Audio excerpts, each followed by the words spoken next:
Pernah suatu kali Nabi Muhammad SAW sedang berkumpul bersama para sahabat.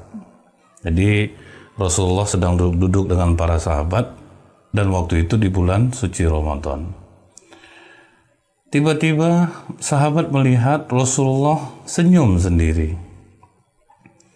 Sehingga sahabat penasaran, kemudian bertanya kepada Rasulullah, "Ya Rasulullah, apa hal yang membuat engkau tersenyum?"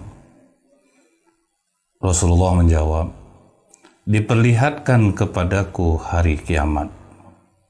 Ketika seluruh manusia dikumpulkan di padang mahsyar, ada seorang nabi yang membawa pedang dan tidak mempunyai pengikut satupun." Di sini kita bisa tahu bahwa tidak semua nabi itu mempunyai pengikut. Orang baik jangan khawatir, dia sudah capek menyampaikan kebaikan, bukan diri dia yang memberi orang petunjuk, tapi petunjuk mutlak itu dari Allah. Nah, Nabi ini hanya sendirian bawa pedang, tidak ada satupun pengikut, dan dia masuk ke dalam surga sendirian tanpa ada pengikut. Nama Nabi itu adalah Syam'un Al-Ghazi, kata Rasulullah SAW. Jangan kita terkecil hati bila kita menyampaikan dakwah tidak ada pengikut. Jangan kita terkecil hati, orang kita nasihati tidak mau ikut kita. Nabi saja, Syam'un Al-Ghazi, berdakwah dan dia tidak punya pengikut, dan dia masuk surga sendirian tanpa ada pengikutnya. Kemudian Rasulullah SAW menjelaskan tentang Syam'un Al-Ghazi ini. Dia ini berasal dari Bani Israel dan diutus dia ke tanah Romawi. Jadi dia berasal dari Bani Israel, diutus dia ke tanah Romawi. Kerjaan Nabi Syam'un Al-Ghazi ini selalu menyampaikan risalah la ilaha illallah, tiada Tuhan selain Allah. Karena waktu itu paganisme, menyembah berhala ini sedang menjadi-jadinya. Nah, diberilah Nabi Syam'un Al-Ghazi ini suatu kelebihan. Dia memiliki kekuatan yang dengan kekuatan itu seharusnya lebih memudahkan dakwahnya. Tapi ternyata sudah diperlihatkannya pun kekuatan dia yang diberikan Allah, tetap tidak ada yang mau mengikutinya. Dan dalam riwayat ini disebutkan dia berambut panjang, yang kalau dia berdiri rambutnya itu menyentuh ke tanah. Apa mukjizat yang diberikan Allah kepada Nabi Syam'un Al-Ghazi ini? Hampir sama dengan Nabi Daud. Dia bisa melunakkan besi, dia bisa merobohkan tembok. Jadi dia memiliki kekuatan yang besar. Kalau sekarang orang yang punya kekuatan besar seperti ini masih banyak pengikutnya ini. Kalau orang berdakwah dia baik, kekuatannya sebesar ini masih banyak pengikutnya. Nah, sementara pada saat itu Bani Israel, orang-orang Romawi, nggak ngaruh sama mereka. Mau kuat, mau hebat, yang penting nyembah berhala, segala-galanya bagi mereka. Nah, untuk hal ini kita masih bisa bersyukur. Kalau sempat ada orang yang berdakwah dan dia memiliki kekuatan, insya Allah masih ada orang yang menjadi pengikutnya karena dia kuat. Kalau sahabat Rasulullah, Umar bin Khattab kuat, dan itu yang membuat dakwah ini menjadi terang-terangan. Jadi masih bersyukur kita sebagai umat Rasulullah SAW. Nah, Nabi Syam'un Al-Ghazi diutus ke Romawi, orang masih menyembah berhala, dengan kekuatannya tidak ada yang terpengaruh. Karena waktu itu orang hanya terpengaruh dengan apa? Harta. Jadi kalau berdakwah dengan menggunakan harta, orang banyak pengikutnya. Tapi untuk kekuatan, orang tidak mau ikut. Jadi harta segala-galanya bagi umat Romawi Israel pada saat itu. Dia terus berjuang dengan pedangnya yang ajaib, dan sangat jarang dia merasakan haus dan lapar. Jadi boleh dibilang untuk memfokuskan perjuangannya ini, Syam'un Al-Ghazi banyak berpuasa. Hampir setiap hari dia menahan lapar dan haus. Dan dia tidak merasakan kelaparan sama sekali. Dia fokus, aku berjuang, aku berfokus, jangan mikir makan, jangan mikir minum. Jadi dia puasa sepanjang hari. Dan Allah tetap memberikan rasa kenyang kepadanya. Nah, itu keistimewaan yang diberikan Rasulullah diberikan Allah kepada para nabinya. Riwayat ini juga menceritakan selain dia berjuang di jalan Allah, ibadahnya pun sangat dahsyat. Dia ahli ibadah. Dia ahli berjihad di jalan Allah. Sudah banyak orang-orang kafir yang melawannya, namun tidak ada yang mampu mengalahkannya. Dan dia malam beribadah, siangnya berpuasa. Belum ada kan kita yang kombinasi seperti ini selain para nabi dan Rasulullah. Manusia biasa pasti akan sulit melakukan ini. Malam tahajud, sedikit tidur, siangnya berpuasa. Kalau kita pernah menonton film Samson dan Delila, sebetulnya yang diceritakan itu adalah Sam'un Al-Ghazi. Tapi berbeda versinya dengan versi film, dengan versi yang sebenarnya. Kalau versi yang sebenarnya dia adalah ahli ibadah.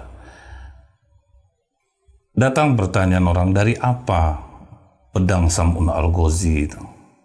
Nah, riwayat ini menceritakan dia terbuat dari tulang dagu onta.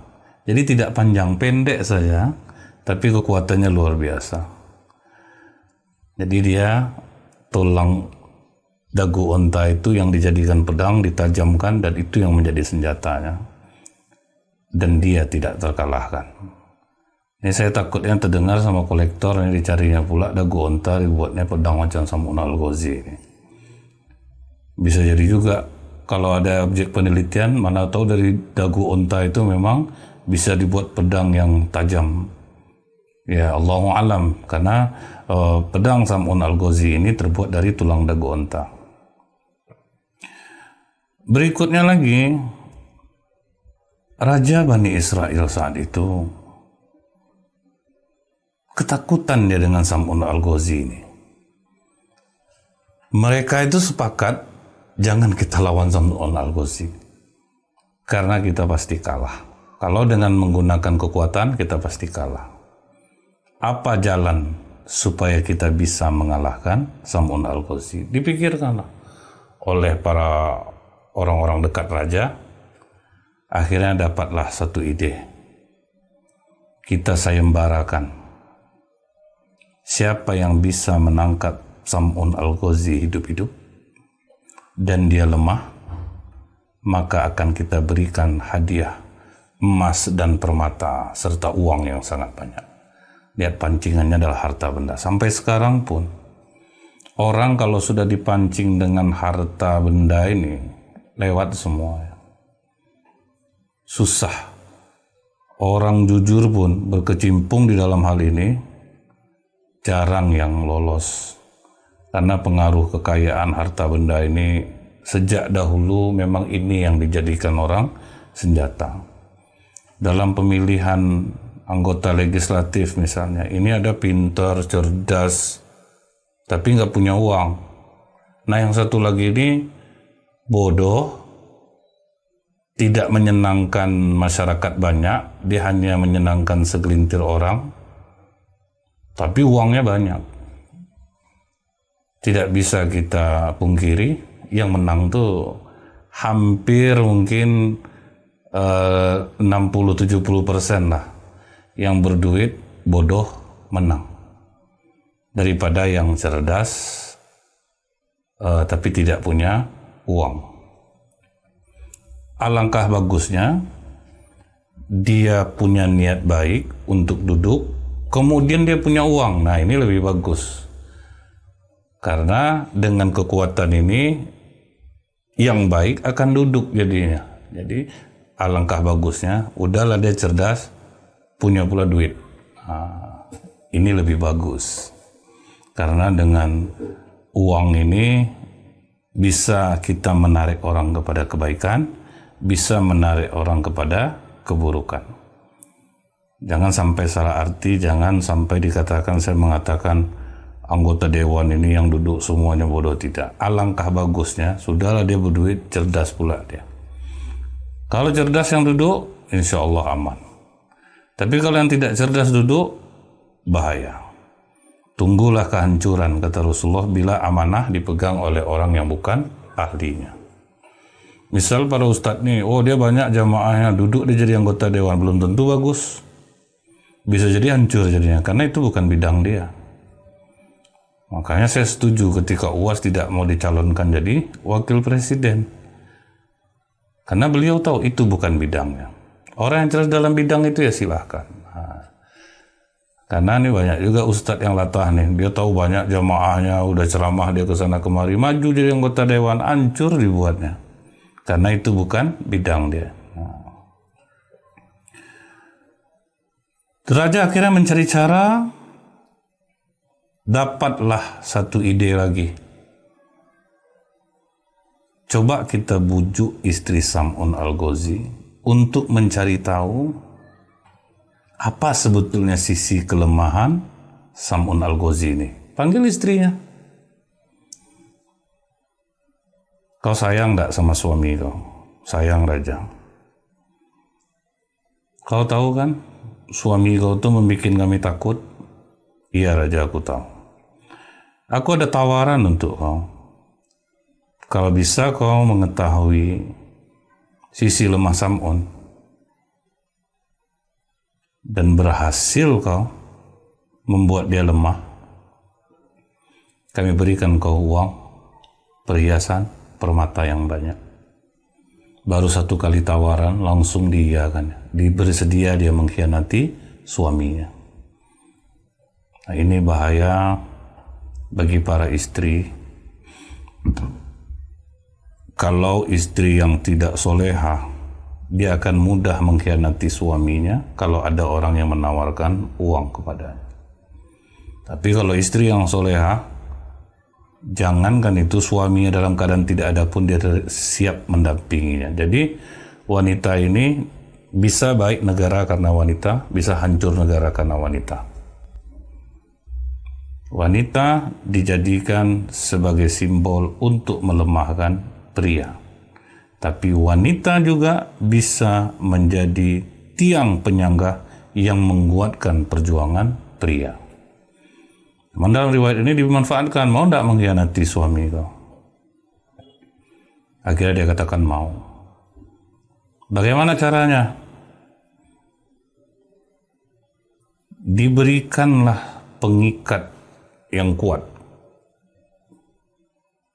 Ini coba kau ikat suami kau pas tidur dengan ikat ini. Nanti setelah dia lemah, tidak usah kau yang membunuh, kami yang datang. Setuju dia. Cuman malam pertama, karena Sam'un Al-Ghazi ini sholat malam yang disyariatkan padanya sangat lama waktu itu dia mengerjakannya, sehingga istrinya ngantuk. Tidak jadi mengikat. Besok dia datang kepada raja, maaf raja, saya ketiduran semalam, Sam'un Al-Ghazi sholatnya lama. Oh tidak masalah, jangan khawatir, masih ada kesempatan. Jadi kalau untuk rencana buruk itu, kesempatan selalu terbuka, asal dia berhasil dengan tujuannya. Pas malam kedua, suaminya sedang tidur, diikatnya lah dengan tali itu dengan sangat kuat. Begitu Sam'un Al-Ghazi terbangun, heran dia, ditanyanya ke istrinya, siapa yang mengikat aku nih? Aku suamiku. Maksud kau apa? Aku hanya ingin mengetahui sejauh mana kekuatanmu. Kalau ini menggeliat aja, aku tuh buka nih, geliat ya, tanggal. Kuat kau ya suamiku. Iyalah, ini kan kekuatan dari Allah, bukan dari aku. Allah yang mengizinkan.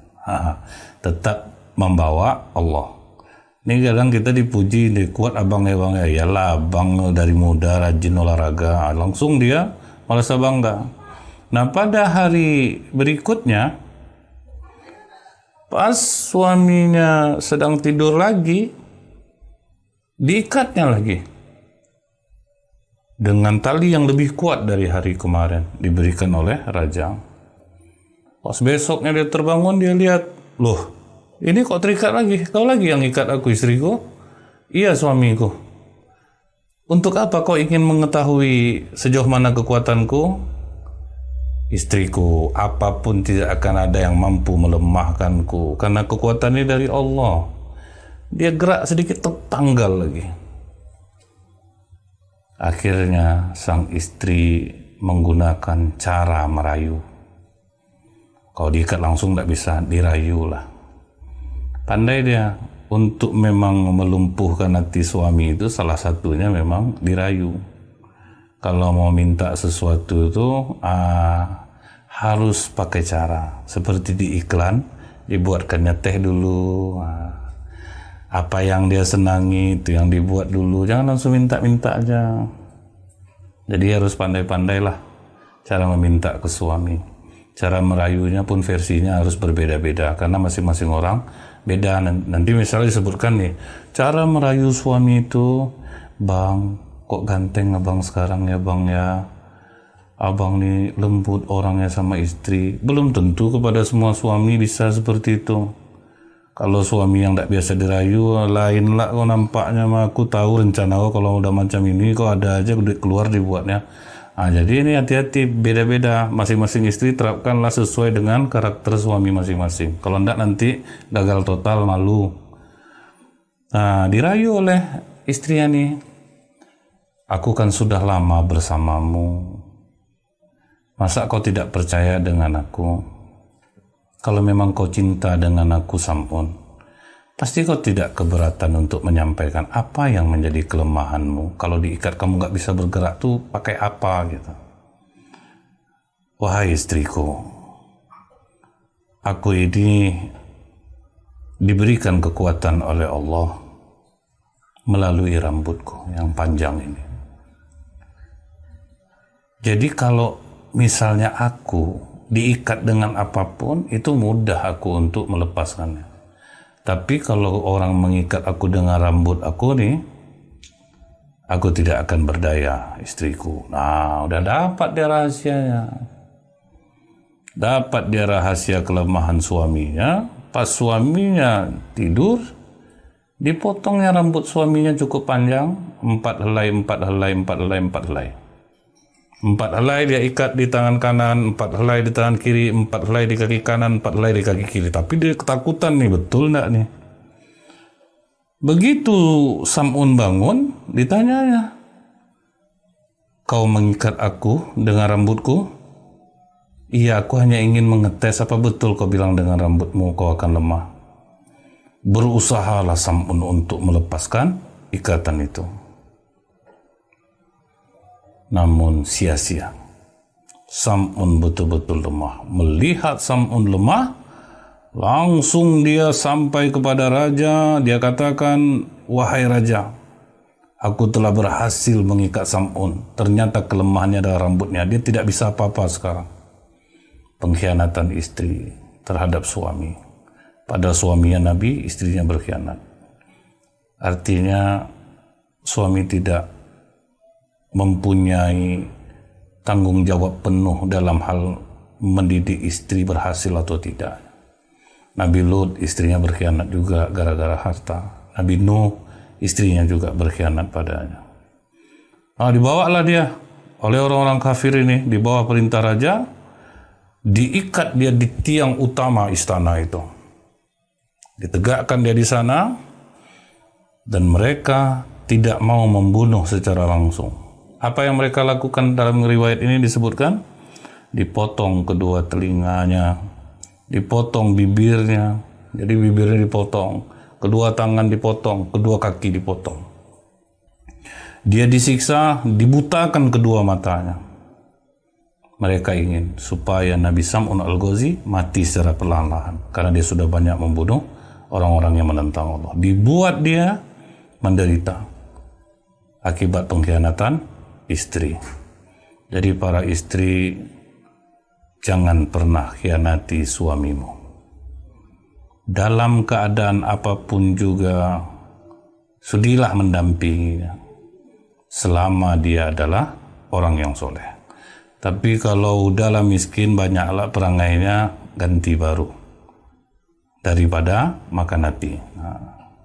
Jadi ini ingat para suami ini, jangan kalian mencoba-coba meremehkan istri. Jangan sampai mengecewakan perasaan istri. Istri jangan mengkhianati suami. Di saat-saat seperti itu, Nabi Sam'un Al-Ghazi diperlakukan dengan cara biadab. Pertolongan Allah datang melalui malaikat Jibril, langsung datang kepada Sam'un Al-Ghazi. Wahai Sam'un, apa yang kau inginkan saat ini? Kata Sam'un, ya Allah, ampunilah aku. Karena istriku aku menyampaikan rahasia yang seharusnya tidak boleh aku katakan. Berikanlah kekuatan kembali kepada aku, hingga aku mampu menggerakkan tiang istana ini. Dikabulkan oleh Allah, dikembalikan kekuatan Sam'un, dia goyang badannya, yang sudah terpotong kaki, dia goyang badannya, runtuhlah istana itu. Semua masyarakat yang hadir, yang nonton di tengah kerajaan itu, semua mati. Termasuklah istri Sam'un Al-Ghazi. Dia juga ikut mati. Harta belum dapat dia cicipi, tapi dia sudah mati terhimpit oleh reruntuhan istana itu. Kemudian Allah kembalikan, setelah itu hanya Sam'un Al-Ghazi yang hidup, dikembalikan Allah matanya, bibirnya, telinganya, tangannya. Semua diberikan oleh Allah kembali. Apa yang telah hilang dari Sam'un yang sudah dipotong oleh raja yang zalim ini. Setelah peristiwa itu, bersumpahlah Nabi Sam'un Al-Ghazi. Ya Allah, aku akan menebus semua dosaku ini. Karena membocorkan rahasia yang seharusnya aku rahasiakan, aku bersumpah ya Allah, aku akan berjuang menumpas kebatilan selama 1000 bulan. Jadi dia bersumpah, apa aja kebatilan akan aku hadang ya Allah, aku akan tumpas selama 1000 bulan tanpa henti. Jadi dia berjuang 83 tahun tanpa henti, malamnya dia sibuk ibadah kepada Allah, dia banyak sholat malam, siangnya berpuasa, kemudian berjuang. Asal nampak kebatilan dia berjuang, sendirian aja. Setelah mendengar kisah Sam'un Al-Ghazi ini, para sahabat pun menangis haru. Bertanya para sahabat kepada Rasulullah, ya Rasulullah, sungguh besar betul pahala Sam'un ini. Dia berjuang berjihad tanpa henti 1000 bulan. Dia malam sholat tahajud, siang dia berpuasa. Sungguh kami yang lemah ini tidak akan mampu melaksanakan ibadah seperti itu. Malaikat Jibril datang kepada Rasulullah membawa surat Al-Qadar ini. Apa kata Allah? A'udzu billahi minasyaitonir rajim. Inna anzalnahu fi lailatul qadar.